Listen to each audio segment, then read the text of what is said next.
কিন্তু খেলায় এবার আমরা জাতীয় সঙ্গীত জাতীয় সঙ্গীত হবে, দাঁড়িয়ে যাবেন। দর্শকদের কাছে কমিটির কনভেনার মুক্তার মল্লিক চলছে খেলোয়াড়দের সঙ্গে পরিচয় পর্ব। সকল অতিথিবৃন্দকে দাসপুরা ক্রিকেট কাউন্সিলের পক্ষ থেকে উষ্ণ অভিনন্দন জ্ঞাপন করছি।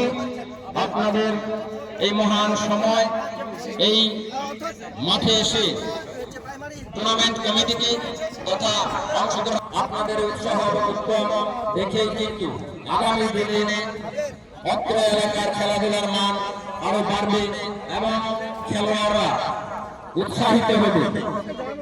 চলছে খেলোয়াড়দের সঙ্গে পরিচয় পর্ব। রয়েছেন বিশিষ্ট সমাজসেবিকা গায়ত্রী সরকার মহাশয়। আজকে এমএলএ কাপ প্রতিযোগিতা হতে চলছে। এই নিয়ে পরপর 3 বছর ধরে এই খেলা হচ্ছে। বিশেষ করে দাসপুরা অঞ্চল আগাগোড়ায় ফুটবল খেলা থেকে নিয়ে ক্রিকেট খেলা থেকে নিয়ে বিভিন্ন খেলার উৎস, কিন্তু বেশিরভাগ দিঘাবানার মানুষ, দাসপুরার মানুষ হচ্ছে খেলা প্রিয়। এই নিয়ে এই খেলাটা হচ্ছে এবং এই খেলাটাই 3 বছর ধরে যেভাবে হচ্ছে, কারণ আমাদের বিভিন্ন অঞ্চলে ব্লকে এটার আরও উৎস যোগাবে।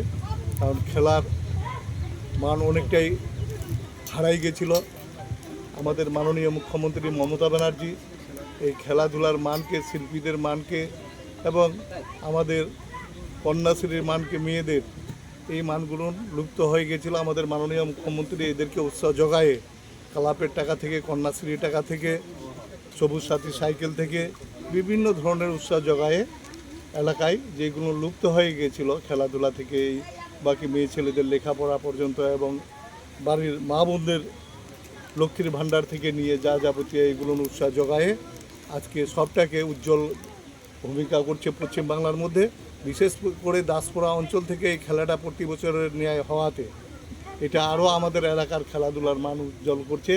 এই যে এমএলএ কাপ খেলাটা হচ্ছে, মূলত হচ্ছে এটা জিয়াউলের বাবা ছিল মুফতি জয়নাল আবেদিন সাহেব এবং আমার বাবা হাজী ধন মোহাম্মদ। এই দুইজনের নামে জিয়াউল বাবুর উৎসাহে, জিয়াউল বাবুর কীর্তিতে এই খেলাটা হচ্ছে। এই খেলাটা আমাদের এলাকার একটা খেলাধুলার দিক দিয়ে ব্লকের উজ্জ্বল ভবিষ্যৎ গড়ে তুলছে, যার থেকে বিভিন্ন অঞ্চলেই এর বিস্তার লাভ করছে।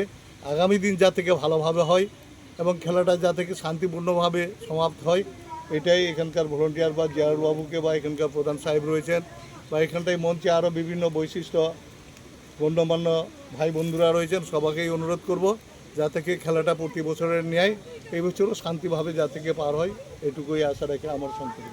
এমএলএ সাহেব, দর্শকদের দাবি যাতে জাতীয় দলের কোনো প্লেয়ারকে নিয়ে আসা যায় এই টুর্নামেন্টে, কি বলবেন? নিশ্চয়ই, অবশ্যই। এটা তো আমি ভুলে গেছিলাম যে বিভিন্ন জায়গা থেকে উত্তরবঙ্গের ওদের কোচবিহার, জলপাইগুড়ি, কলকাতা থেকে নিয়ে মালদা পর্যন্ত বাংলাদেশের প্লেয়ারও খেলছে। এবার 9টা বোধহয় টিম রয়েছে। বিভিন্ন জায়গা থেকে নিশ্চয়ই ওনারা প্লেয়ার নিয়ে আসতেছে, বাইরেরও প্লেয়ার থাকছে। খেলাটা দেখার মতন হবে, যা থেকে দর্শক ভাইদেরকে বলবো সবাই আমরা যা থেকে সহযোগিতা করে দাসপুরার মান সম্মানকে বাঁচায় রাখি, এটাই আমি প্রত্যেকটি মানুষের কাছে অনুরোধ রাখি। ধন্যবাদ।